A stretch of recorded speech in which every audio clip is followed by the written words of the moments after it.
បាទសួស្តីបងប្អូនទាំងគ្នាថ្ងៃនេះយើងជួបគ្នាជាថ្មីវីដេអូនេះផងដែរខ្ញុំនឹងធ្វើវិធីផ្អាប់ដំឡូងមីឬយើងហៅថាម៉ាន់ម៉ាក់ជីតបាទដែលថ្ងៃនេះខ្ញុំនឹងធ្វើម៉ាន់ម៉ាក់ជីតបែបដោយកាលពីមុនគឺខ្ញុំធ្វើវាដោយប្រើយីតមកពីប្រទេសថៃអញ្ចឹងថ្ងៃនេះខ្ញុំនឹងយកយីតពីប្រទេសវៀតណាមវិញម្ដងថាតើយីតដែលយើងធ្វើចេញពីប្រទេសវៀតណាមវាមានលក្ខណៈបែបណាហើយដើម្បីដឹងពីវិធីក្នុងការធ្វើដំឡូងផ្អាប់យើងនឹងទៅមើលវិធីក្នុងការធ្វើទាំងអស់គ្នាតោះបាទបងប្អូនទាំងអស់គ្នាដើម្បីធ្វើដំឡូងផ្អាប់បានអញ្ចឹងយើងត្រូវមានវត្ថុធាតុដើមអ្វីខ្លះអញ្ចឹងវត្ថុធាតុដើមដែលយើងត្រូវមានបាទនេះបងប្អូនបាទទី1បាទយើងត្រូវមានដំឡូងបាទអានេះគឺដំឡូងមីរបស់យើងបងប្អូនដំឡូងមីពុលដែលយើងដាំលក់រាល់ថ្ងៃណាបាទអញ្ចឹងពេលដែលយើងហាលស្ងួតយើងកិនវាមកយើងកិនវាឲ្យម៉ត់នៅគ្រើមខ្លះក៏បានដែរអត់បញ្ហាទេបាទអញ្ចឹងអានេះយើងកិនវាអញ្ចឹងមកបាទបន្ទាប់មកទៀតបាទយើងត្រូវមានកន្ទក់បាទបងប្អូននេះយើងត្រូវមានកន្ទក់បាទដែលជាវត្ថុធាតុដើមសម្រាប់លាយបាទយើងត្រូវមានកន្ទក់បាទបន្ទាប់មកទៀតបាទយើងត្រូវមានបាទសំខាន់ដែរនេះគឺកញ្ចុងអង្ករបាទបងប្អូនកញ្ចុងអង្ករបាទ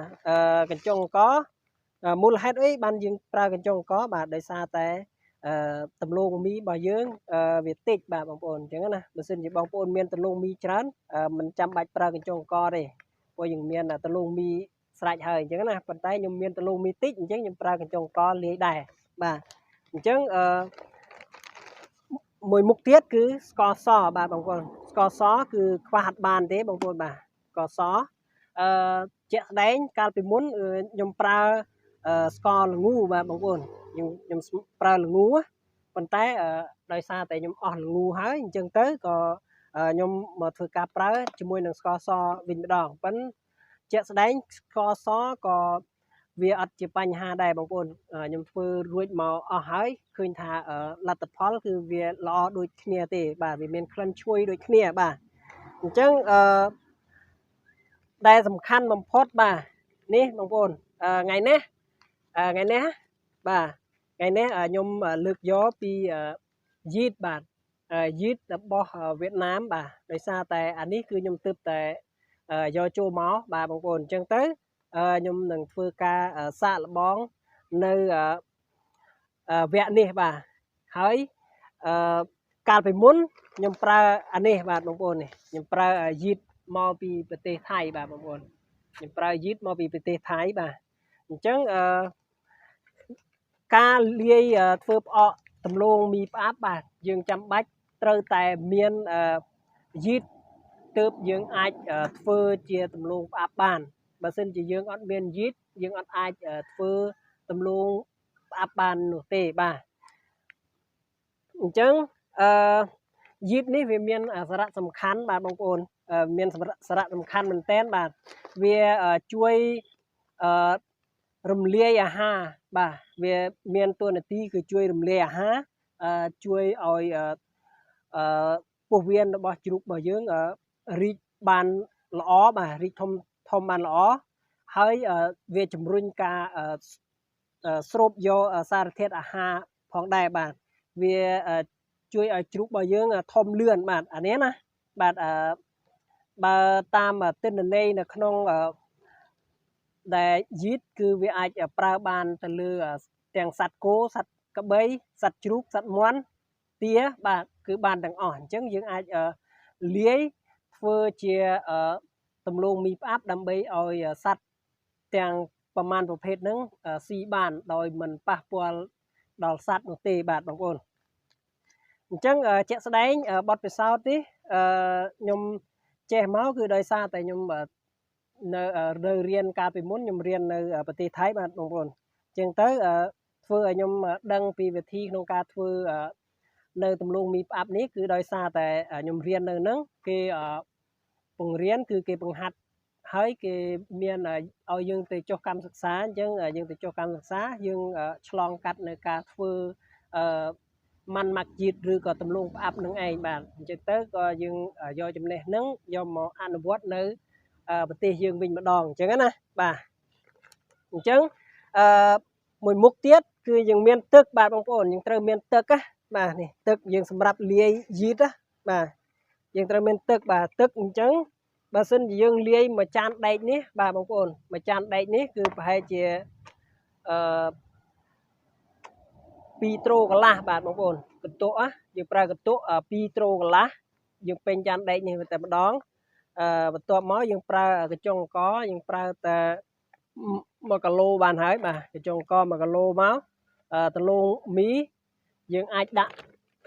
បាន5គីឡូអីទៅបើសិនតែយើងមានតិចណាតែបើសិនយើងមានច្រើន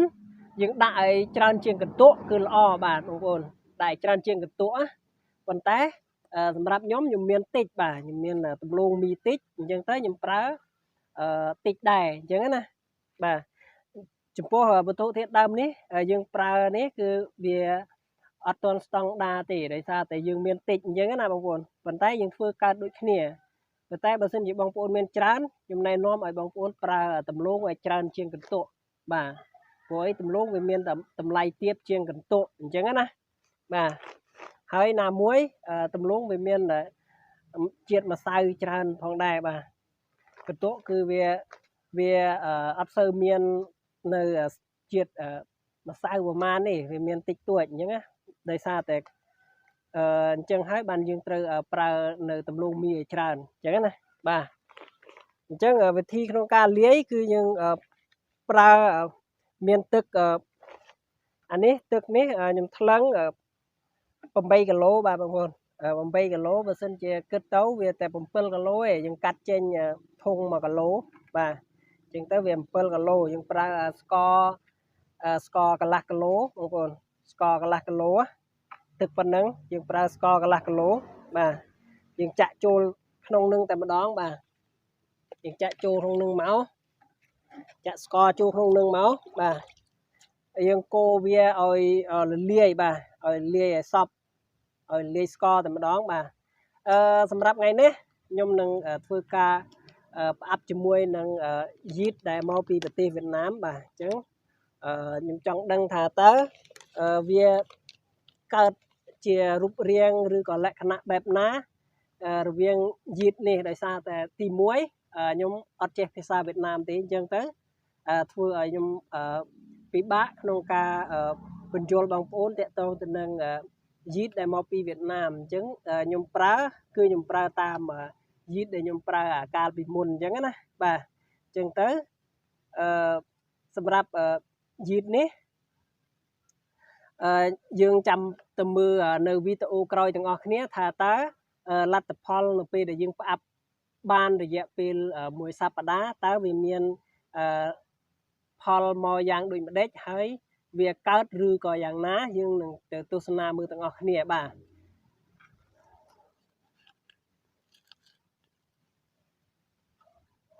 អញ្ចឹងសម្រាប់យីតគឺយើងដាក់1ស្លាបព្រាដូចគ្នាបាទបងប្អូនដាក់1ស្លាបព្រាដូចយីតដែលខ្ញុំប្រើបោះថៃដូចគ្នាបាទអញ្ចឹងយីតនេះវាមានពណ៌លឿងបាទបងប្អូនខុសពីបោះថៃគឺពណ៌ផ្សេងបាទ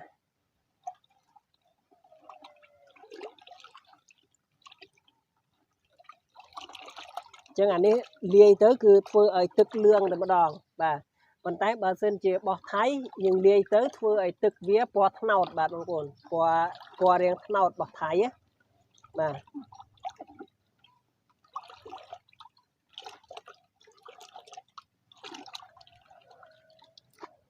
នេះបងប្អូនអញ្ចឹងទឹកវាពេលដែលយើងលាយទៅគឺមានពណ៌បែបហ្នឹងបាទពណ៌បែបហ្នឹងគឺយើងដាក់យីតចូលរួចហើយវាមានពណ៌បែបហ្នឹងបាទ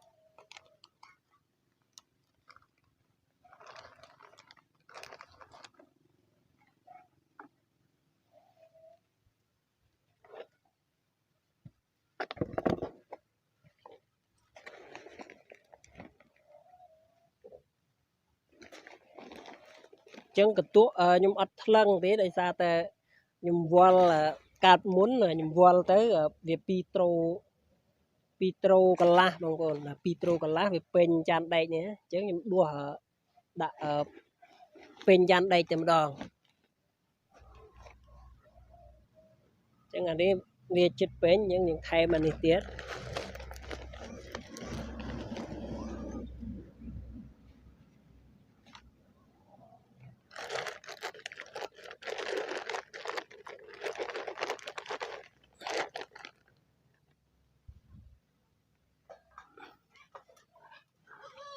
2 គីឡូ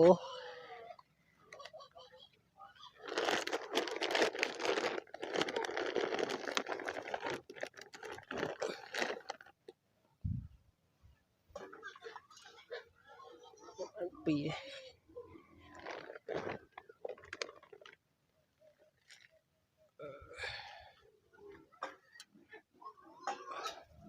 2 គីឡូទៀត4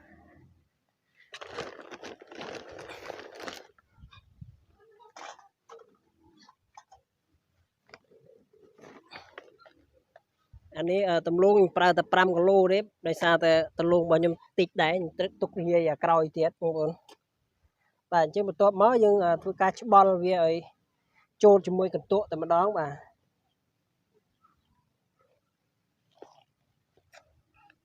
យើងឃើញតែកន្ទក់ច្រើនខ្លាំងមែនតើបាទបើសិនជាយើងមានតំឡូងច្រើនគឺល្អបងប្អូនបាទយើងលាយឲ្យច្រើនជាងកន្ទក់តំឡូងច្រើនជាងកន្ទក់គឺល្អមែនតើអញ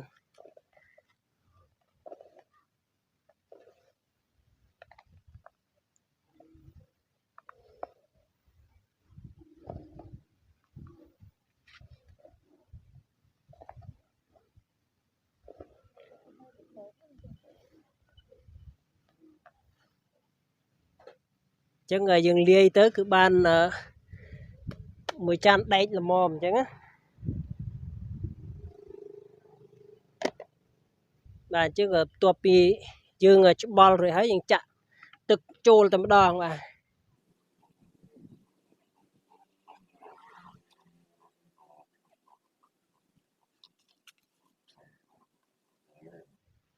អញ្ចឹងសម្រាប់ម៉ូត្រូហ្នឹងយើងមិនបាច់ប្រើទឹកច្រើនទេទឹកតែប៉ុណ្្នឹងហើយបងប្អូនបាទ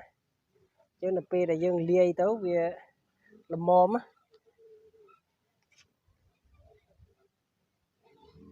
អញ្ចឹងអានេះលាយទៅគឺបាន2ត្រូបាទបងប្អូនអានេះ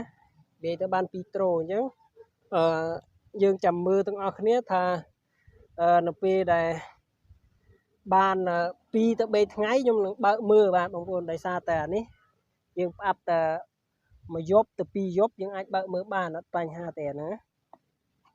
យើងអាចបើកមើលបានថាតើវាកើតឬក៏យ៉ាងណាបាទហើយវាមានក្លិនយ៉ាងដូចម្ដេចបាទ